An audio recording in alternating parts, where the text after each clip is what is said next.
course, we start there with the Orange. There may be no bigger job in college lacrosse than head coach at Syracuse. So when Syracuse head man John Desko decided to retire, that is a huge role to try to fill. Luckily for the Orange, they had a legend already to take over. That would be one of the best to ever play the game in Gary Gait. And with Gary now in charge, he turns to one of his old rivals to run the defense. That would be longtime Johns Hopkins head coach Dave Pietramala. After parting ways with Hopkins at the end of that shortened 2020 season, Petro looking to get back into coaching when Gait came calling. He joins the staff with Gait and offensive coordinator Pat March, who stays on from John Desko's previous staff. Obviously, Dave Pietramala needs very little introduction in lacrosse circles, but that's what we're here to do, so here it is anyway. Won a pair of titles at Hopkins, winningest coach in Blue Jays history, took the team to 7 Final Fours. Also, an all-time great player for the Blue Jays, but now he's on the other side of that rivalry. He's wearing orange and blue. Here's Petro on joining the Orange staff.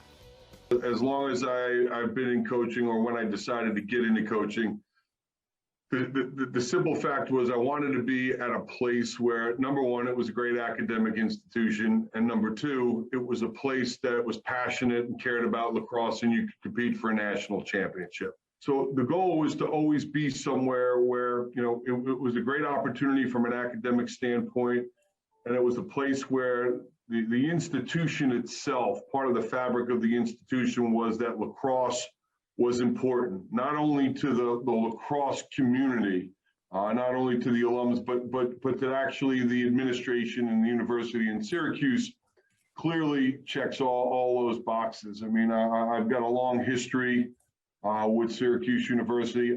I know the rich tradition that's there. To be a part of a program where the Simmons family, the Desko family, the Gait family, which are all, they're all royalty in our sport, have been a part of.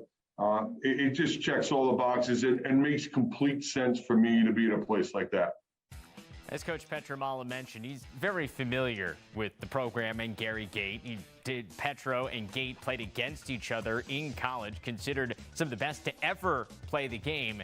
Now they're on the same side of things, a welcome change for Dave Pietramala.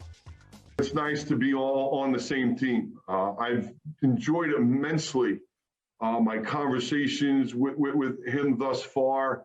I love that he's willing to think outside the box a little bit and brings a different approach to the game. So that's been really enjoyable. In regards to it being strange, I have to say this, and I've said this a bunch of times over the years.